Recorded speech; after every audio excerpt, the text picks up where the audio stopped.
Welcome back to On the Sideline. Thanks for joining me. I'm your host, Ki-Hun Lee. In this week's episode, we recap all the games from Wildcard Weekend, discuss why I think the Eagles need to blow it up right now before all hell breaks loose, discuss why I think John Harbaugh of the coaching now the New York Football Giants makes this division a lot more interesting than people think. Plus, we're going to be deciding who's going to be on upset alert for this week's divisional round and more. Before we get started, make sure to subscribe button, turn the post notification bell. Three, like this video and comment down below if you think the NFC East is going to get more interesting as well. Without further ado, let's get into the video. All right, before we start today's video, I know I said last week that I wasn't gonna post on Saturdays from now on, and yet again today is another Saturday upload. You guys have to understand that I wanted to post this week. It's just that this week has been really busy for me. All right, I'm not saying that to be like throw that as the excuse card. It's just I've been super busy the last like several weeks now. So I promise that next week, hopefully everything goes back to normal, I would say. But I will warn you that there might be some pre-recorded videos like sometime in the like either during Super Bowl week or sometime around there. I haven't decided yet. But anyway, enough about me rambling. Let's recap the first game of the week. Rams and the Pan no no no no no. The Rams at the Panthers. And like I said, this game was going to be a lot more competitive than people think. Matthew Stafford was amazing in this game. He had 304 yards passing and three touchdowns and interceptions. Run game was kind of shut down a little bit with Kyron Williams going for 57 yards. Puka Nacua did get a rushing touchdown in this game. Speaking of Puka Nacua, he went crazy for 111 yards and a touchdown. Kobe Parkinson, who got the game-winning touchdown, had a touchdown. Kyron Williams also caught a touchdown out of the backfield. And outside Puna Ford and Brandon Fiss and Kobe Durant, they couldn't do much, but the offense won this game. You know, as for the Panthers, I mean, Bryce Young played amazing. Like, I'm here as of January 17th, 2026. I'm a Bryce Young believer. I think he is the guy for Carolina. All right. Is he perfect? No. All right. This is his first playoff run. But anyway, peeking at his first playoff game stats, Bryce was outstanding. 264 yards passing, a touchdown interception. Run game was okay. I mean, Chuba Hubbard had 2 yards, two touchdowns. Bryce Young also had a rushing touchdown. Receiving was led by Jalen Coker with 134 yards and a touchdown. He actually caught some really nice passes, by the way. And defensively, outside of Travis Gibson and Mike Jackson, they couldn't do a whole lot. But, hats off to the Panthers, man. You guys absolutely 1000% deserve it. Next game up, we got the Bills and the Jaguars. This game, I actually watched the second half of this game, and I got score updates in the first half of this game. This game was electric. I mean, you got Josh Allen, who was flat out amazing in this game. 273 yards at touchdown. He did take one sack, though. Uh, he also ran it in for two touchdowns. Khalil Shakir had 82 yards receiving. Dalton Kincaid caught the game-winning touchdown. And defensively, Greg Greg Russo had a sack, and Shaq Thompson and Cole Bishop had two interceptions. As for the Jags, I mean, hats off to the Jags, man. They had an unbelievable season. And if you guys haven't seen what was it, Liam Cohen's press conference about like someone like giving him like positive vibes, you guys should definitely check it out. I'm not gonna lie, I nearly shed a tear that day when I watched that video. But Trevor was okay in this game. He had three touchdowns and two interception. Run game was non-existent. Travis Etienne going for 67 yards. Receiving was led by Parker Washington with 170 yards. Travis Etienne caught a receiving touchdown, which was a really nice pass, by the way. Brian Thomas Jr. also had a touchdown. And the sacks came none other from Josh Hines Allen. Pretty good stuff, Jacksonville. Hell of a season. Next game up, we got the 49ers and the Eagles. And I'm gonna say this later in today's video why I think they need to blow it up. But looking at the stats, I mean, Brock Purdy was not that great in this game. He had two touchdowns and two interceptions. Juwan Jennings also got it through a touchdown, which was kind of crazy. Run game was kind of non-existent as I expected it to be, but Marcus Robinson did have a receiving touchdown, and Christian McCaffrey both caught two touchdowns. And defensively, outside of Keon White, they couldn't do anything, but they made the stop when they needed to. As Stacey King would say, big time players make big time plays. As for the Eagles, I mean, Jalen Hurts was not that good. He had 160 yards passing and a touchdown. Rushing was led by Saquon Barkley with 106 yards. Dallas Goedert had a rushing touchdown. Receiving was led by Devontae Smith, but Dallas Goedert also caught a receiving touchdown. And, outside Jalen Carter and Quinyon Mitchell, this defense couldn't do anything. Next game up, we got the Chargers at the Patriots, and not gonna lie, this game felt really boring. Like my brother texted me this on th last week saying who should I pick to win this game? And like I told him to pick the Chargers. Little did I know the Patriots had other ideas. But anyway, Justin Herbert was not that great either. He had 159 yards passing and six sacks. Rushing was led by Herbert again with 57 yards. Receiving was led by Lad McConkey with 32 yards. And outside of Odafo Owea, Dan Henley, Taylor Hart, Toyo Toliopi, like this defense played amazing is what I'm trying to say. They played amazing, but their offense they just couldn't generate enough. As for the Patriots, I mean Drake May in his first playoff game, I thought he looked good. 100, 268 yards passing, a touchdown, interception. He did take five sacks though, which is kind of worrisome. Drake May also ran it in for 66 yards. Receiving was led by Ramondre Stevenson with 75 yards, but Hunter Henry, the former Charger, for those that don't remember, cut the lone touchdown. As for the defense, Marcus Jones had an interception. Kalavin Chason had two sacks. Milton Williams, who I heard was massive. Not in a way like you think, but like in a way that like his presence means a lot. All right, relax. Had two sacks. Anthony Jennings had a sack. And and yeah, this was a slugfest from the Chargers and the Browns. Next game up, we got the Texans and the Steelers. And honest to God, this game makes me feel sick because for one, this is probably the end of Aaron Rodgers's time in the NFL, and I might make a video about it probably sometime this week if I have time for it. But this game was just sloppy.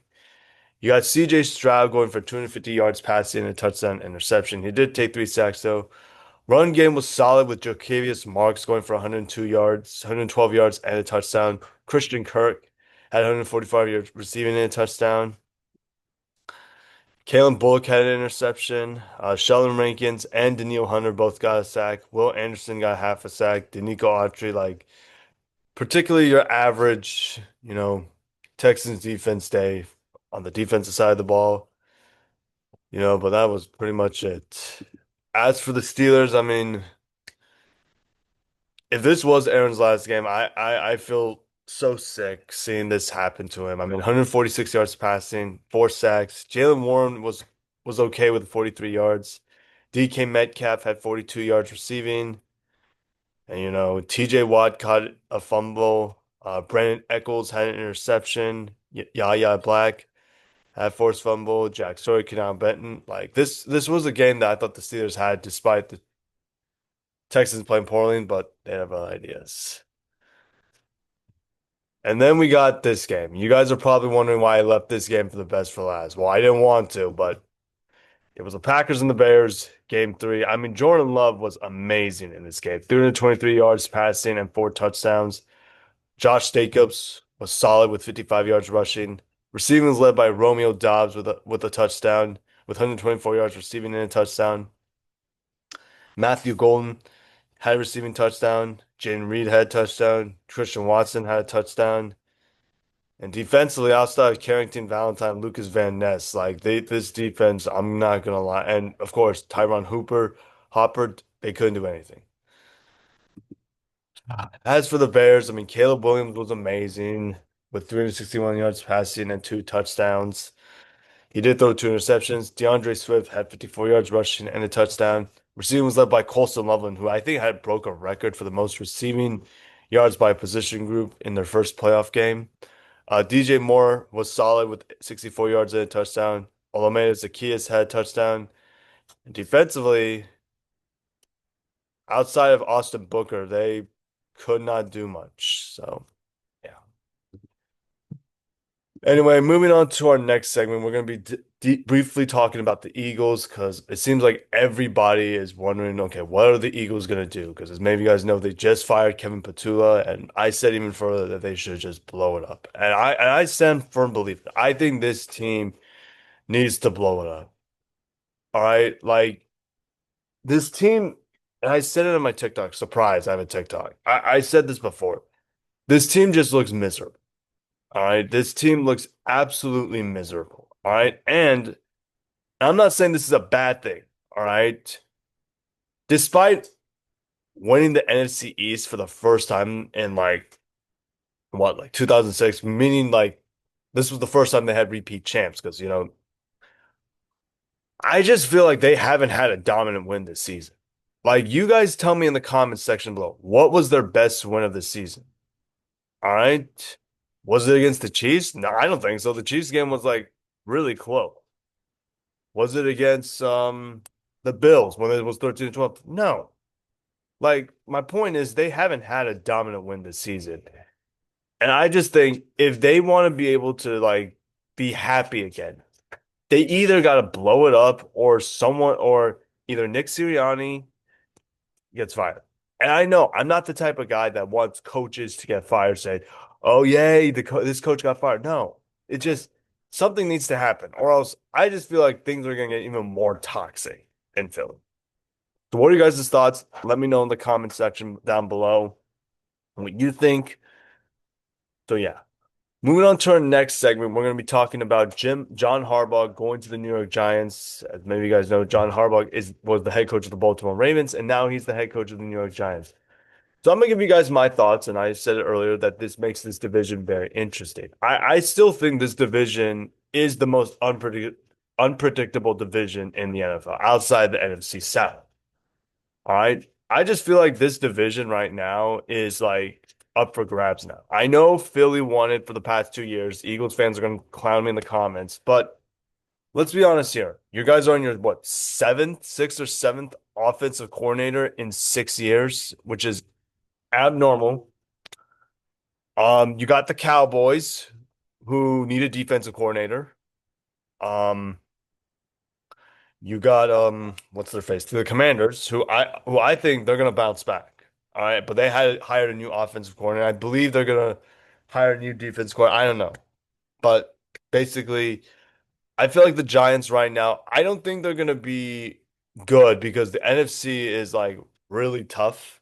You got obviously Philly, the Rams, the Seahawks, the Niners, the Packers, the Bears, like all these teams.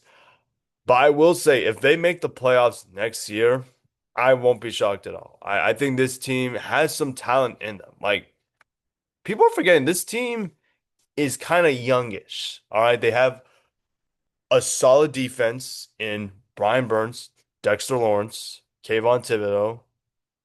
All right. They have, I think, the best young trio in the NFL with um, Jackson Dart, Cam Skavu, and Malik Neighbors. I still worry about their offensive line, but I think if they could be decent, like I think a good season for the Giants, in my opinion, if you ask me, is 8-9, which is kind of crazy, considering that the Giants are like, yep, another losing season. But you guys have to understand that like the conference is tough. All right. So yeah, those are my thoughts about it. I think, but yeah. All right, moving on to our next segment. I'm going to briefly talk about this is, Mike Tomlin, as he stepped down as the Pittsburgh Steelers head coach. I know I didn't say that in my intro, but I want to make my 2 cents about it. I just feel like Mike Tomlin has done a wonderful job. for the Pittsburgh Steelers. Like to me, when you think of coaches that are like excluding the accolades and stuff like that, like that are goats, like you automatically think of Mike Tom. You think of John Harbaugh. Um, and I think what he has done for this team, especially staying there for like almost 20 years. Like most coaches, like by the time they miss the playoffs, like especially back-to-back seasons, or they become like a first round exit in back-to-back seasons, like they lose their job. But they stuck with it, you know? And I think this team right now is is I think need a new voice. Obviously, they need a new head coach. As far as who I think should be their next head coach, to be honest with you, I've had a hard time thinking about it for a while because, it's hard to like figure out who it is, because they have to be able to fit their criteria. They have to fix everything, you know. Um, I honestly think as I look at it from this perspective, I do think the Steelers need an offensive-minded head coach. I know there's talk about like Brian Flores going there because he knows the system. He knows, I know it sounds cringy, the Steeler way, but they need an offensive-minded guy. Like as much, and I love Aaron and what he has brought to the Steelers team. Like some of the throws he makes is ridiculous. But I do think they need an offensive-minded head coach just because this team right now, like I know their defense was atrocious was this year. Like I'm gonna read you some of their stats, from this season. The Steelers, what's it? The Steelers offense. This was their offensive stats, by the way. Let me read it to you. Let me see if I can find their stats. All right, my phone's loaded. All right. All right. You know, this was their offensive stats. You know, total yards 25th, passing yards 22nd, rushing yards 26th. Points was not bad. They were top 15.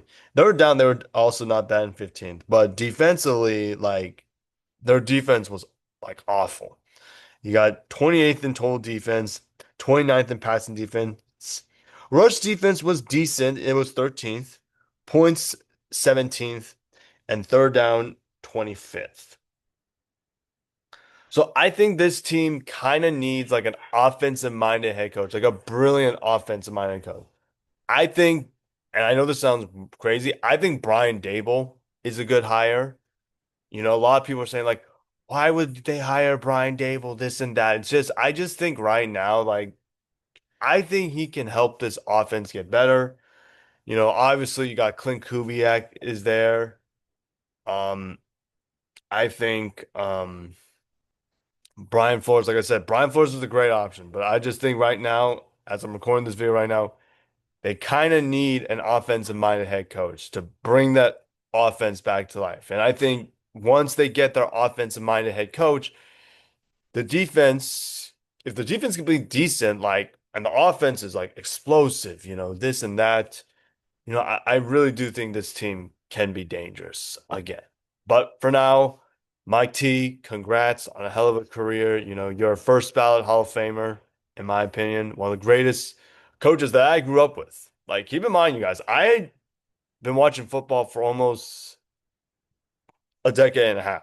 And like I know like Mike Tomlin, Mike McCarthy, Matt LaFleur, like all these great coaches. Mike Tomlin, you, my friend, are first ballot Hall of Fame. So yeah.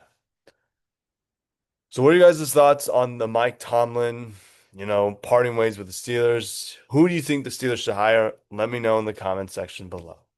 All right, so now since we have like 3 hours till game time, um, we're gonna go through our division round picks for this week. Last week I went 1-5 this week, which was other words, not that good. I like I don't think I was ever this bad at all. So yeah. So let's start with obviously the first game that's actually happening in like less than 2 hours from now, in less than 4 hours from now. The Bills at the Broncos. This is going to be a fun game. I'm not going to lie. This is going to be a fun game.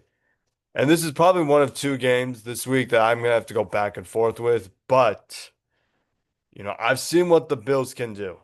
They're a resilient bunch. They're like tough. They went into Duval, of all places, and won a playoff game. I think it was their first playoff game, road playoff game, which is kind of nuts. But and I hate doing this, and I know I doubted this team last week, but give me the Broncos to move on. I feel like the only way the Bills can win this game is if their offensive line can protect Josh Allen. And I know Bills fans are going to tell me, Keyhoon, we did it last week. Why are you doubting us again? This Broncos defense, and I know you guys played them last year in the playoffs at the same spot.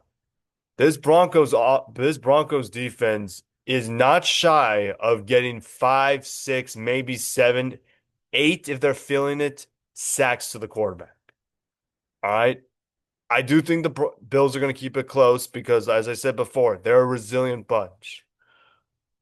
But give me the team that's well rested in the Broncos. Give me the Broncos to win this game 24-21. Next game up, we got the 49ers at the Seahawks. Man, this is going to be a good game. All right. As I'll say it before, I'll say it again. This game, I have gone back and forth on who I think is going to win because you look at the numbers statistically, these two teams have been very close in the two meetings they played each other, you know? And like I watched San Francisco, even though I didn't watch it a ton, you know, they were resilient. They never backed down without a fight, which is awesome. Well, as one of my favorite characters once said, it ends today. I'm sorry, San Francisco. You have officially been chopped. I'm going to take the Seahawks to win this game. I just think the only way, and I know he didn't do it this literally, but the only way I can see the 49ers going into Seattle for game 3, the only way I can see them winning, sorry about that, winning this game. All right. And I said it in game 2, and I'm going to say it again in game 3, is if Christian McCaffrey goes ultra instinct. I'm talking this guy goes for 100 plus yards rushing and 100 yards out of the backfield. That's the only way I can see this team win this game. And as many of you guys know, Seattle's run defense, top 5 statistically. All right. I think this is going to be a close game, but give me the team that's well rested in Seattle. Give me the Seahawks to win this game in a close one. 28-27. Moving on, we got the Rams, we got the Texans at the Patriots. You have got to be kidding me. This is tough, man. This is tough. I saw the Texans defense just absolutely manhandled the Steelers, even though the Steelers don't have a good offensive line, and as you know, the Pats don't have a good offensive line. As I'm recording this video right now, Nico Collins is out for this game, which is kind of big, and I know Christian Kirk stepped up, but I'm gonna take the Patriots to win this game. I think Drake May is gonna have a solid game in this game. I do think the Texans are gonna keep it close because that defense is annoying to play against.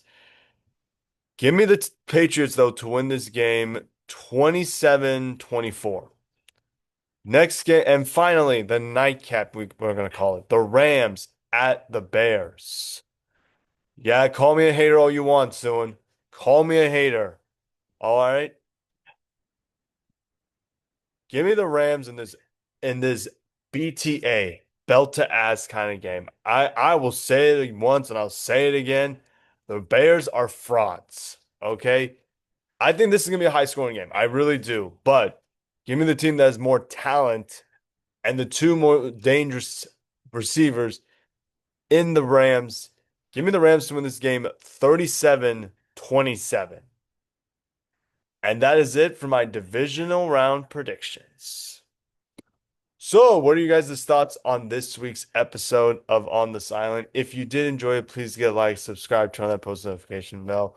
Listen, I am going to try to upload again on Wednesdays from now on. I know, I've been saying that for a while. I promise I will make it happen. I promise you I'll make it happen. All right, you heard it here, folks. I will make it on Wednesday. But with that being said, I hope you have a fantastic rest of your day. If it's sunny where you are, particularly in the West Coast right now, enjoy the outdoors. Maybe play a game of basketball, go on a walk, do something productive. Have an amazing weekend. Have an amazing Martin Luther King Jr. weekend. I literally forgot it was Martin Luther King Jr. weekend. And I'll see you guys next time. I'm out. Peace.